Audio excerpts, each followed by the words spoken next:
Welcome back dear students. Maurya वंश के बारे में पढ़ रहे हैं और मौर्य वंश के शासन प्रणाली के बारे में आज हम देखेंगे कि भारत में मौर्य वंश की सत्ता की स्थापना किस प्रकार से हुई और चंद्रगुप्त मौर्य का साम्राज्य किस प्रकार से विस्तृत हुआ। हमने कल के वीडियो में देखा था कि मौर्य कौन थे और उनकी जानकारी के स्रोत कौन कौन से हैं। आज हम ये देखेंगे कि चंद्रगुप्त मौर्य ने किस प्रकार से मौर्य वंश की स्थापना की। चंद्रगुप्त मौर्य के प्रारंभिक जीवन के बारे में हमें सटीकता से कोई जानकारी नहीं मिलती है। बौद्ध ग्रंथों से हमें जो जानकारी मिलती है उसके अनुसार चंद्रगुप्त का जो पिता है वो मौर्य नगर का राजा था, लेकिन चंद्रगुप्त के जन्म से पहले ही उसकी एक युद्ध में मृत्यु हो गई और फिर चंद्रगुप्त को पाटलिपुत्र में उसकी माँ के भाइयों के पास में छोड़ दिया गया, जहाँ पर उसको गोपालकों को बेच दिया गया। तो जो चंद्रगुप्त छोटा सा बालक है अब वो गोपालकों के साथ में रहता है। मगध में उस समय जो मगध की राजधानी जो पाटलिपुत्र थी उस समय वहाँ पर नंद वंश का शासन था और नंद वंश का राजा था धनानंद। उसके पास धन बहुत अधिक मात्रा में था, इसलिए वो धनानंद कहलाता था। और धनानंद और विष्णुगुप्त या कौटिल्य या चाणक्य के बीच में किसी विवाद के कारण कौटिल्य वहाँ से नाराज होकर के अपने विश्वविद्यालय तक्षशिला जा रहा था, तो बीच में उसको कुछ बालक खेलते हुए मिले और वो जो खेल खेल रहे थे उस खेल का नाम था राजकीलम। राजकीलम खेल खेलते हुए जब कौटिल्य ने उनको देखा तो देखा कि एक बच्चा राजा की भूमिका में है और अन्य बच्चे हैं वो प्रजा की भूमिका में है, और जो राजा की भूमिका में बालक है वो बिल्कुल राजा की तरह व्यवहार कर रहा है, एक मंजी हुई राजा की तरह। तो यह देखकर कौटिल्य ने उसको खरीदने का निश्चय किया और 1000 काशार्पण देकर के उस गोपालक से कौटिल्य ने चंद्रगुप्त मौर्य को खरीद लिया। अब खरीदने के बाद में वो उसको तक्षशिला ले गया, जहाँ उसकी शिक्षा दीक्षा हुई, उसको शस्त्र और शास्त्र दोनों की विद्याओं से पारंगत करवाया। और उस समय सिकंदर ने जब भारत पर आक्रमण किया तब चंद्रगुप्त तक्षशिला में ही था।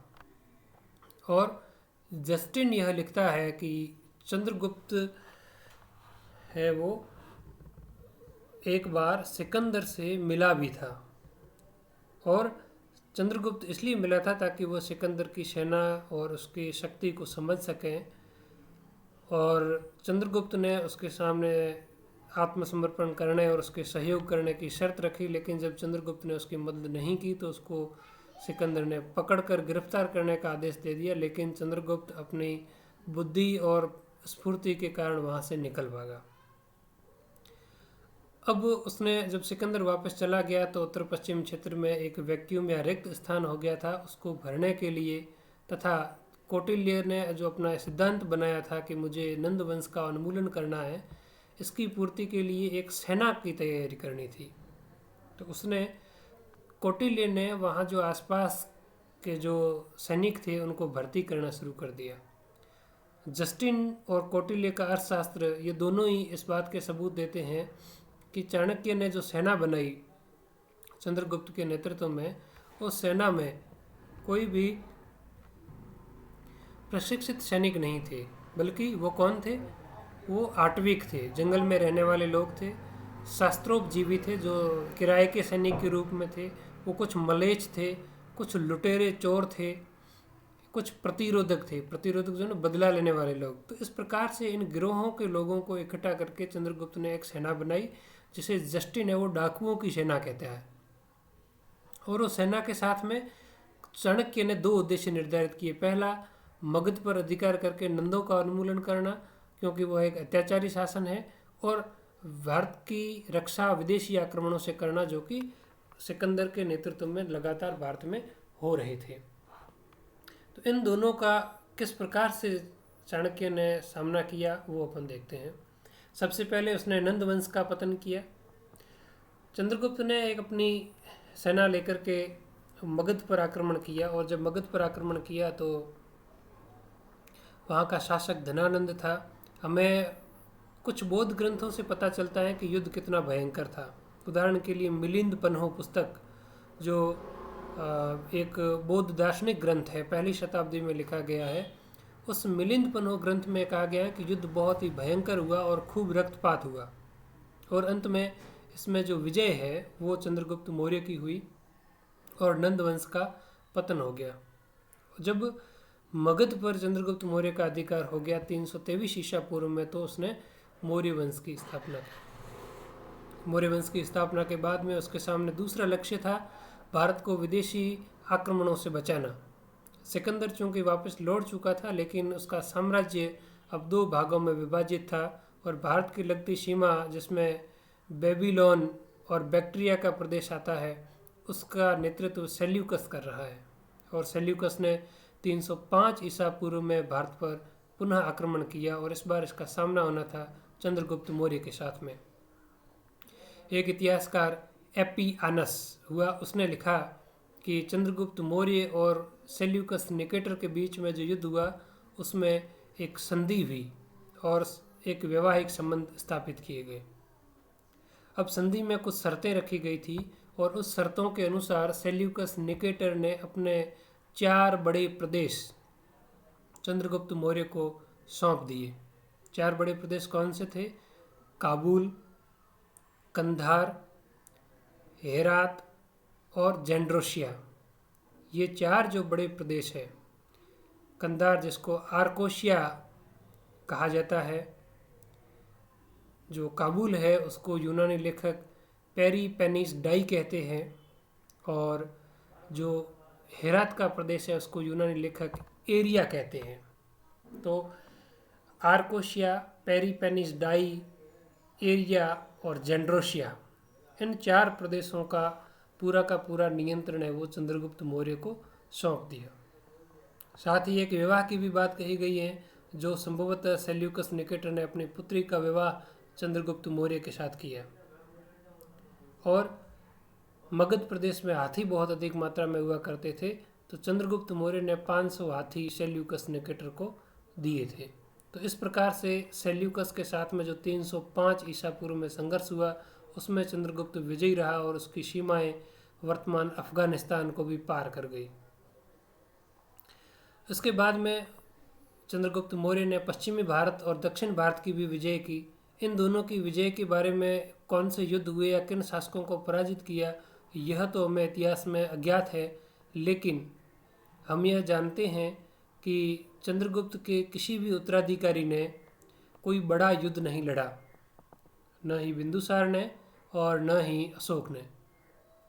लेकिन अशोक के जो अभिलेख हैं वो पश्चिमी भारत में भी मिलते हैं और दक्षिण भारत में भी मिलते हैं।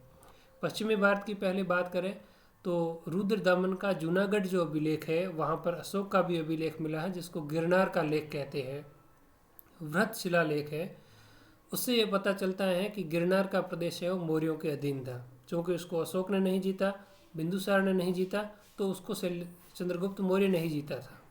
दूसरा, उसी गिरनार की जो पर्वत है वहाँ पर एक झील का निर्माण चंद्रगुप्त मौर्य के एक सेनापति या प्रांतपति पुष्यगुप्त वैश्य ने किया था, और उस झील का नाम था सुदर्शन झील। तो सुदर्शन झील का निर्माण पुष्यगुप्त वैश्य ने किया, जो कि उस जूनागढ़ या सौराष्ट्र प्रांत का प्रांतपति था। तो इस प्रकार से स्पष्ट होता है कि पश्चिमी भारत पर भी चंद्रगुप्त मौर्य का शासन था। दक्षिण भारत की विजय के बारे में हमें अभिलेखों के माध्यम से पता चलता है। अशोक के अभिलेख मास्की और गोवीमठ, नेतूर, उदयगोलम, एरीगुड्डी इन प्रदेशों से मिलते हैं, जो कि ये आंध्र प्रदेश, केरल और तमिलनाडु के तट के आसपास स्थित है। तो इससे ये पता चलता है कि इसका साम्राज्य वहाँ तक विस्तृत था। वहीं अशोक अपने अभिलेख में पड़ोसी राज्यों के बारे में बताते हुए कहता है कि केरल के जो पुत्र है, अर्थात केरल का जो प्रदेश है वो उसका सीमांत क्षेत्र है, अर्थात उसका साम्राज्य है वो केरल तक विस्तृत था।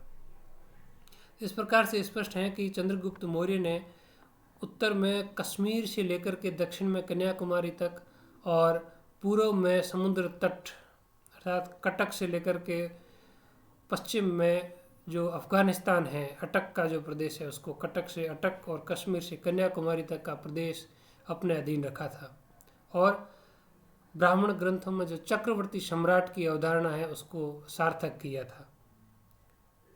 इस प्रकार से चंद्रगुप्त मौर्य के अधीन जितना साम्राज्य था उतना साम्राज्य न कभी मुगलों के अधीन रहा, न कभी अंग्रेज उस क्षेत्र को जीत सके।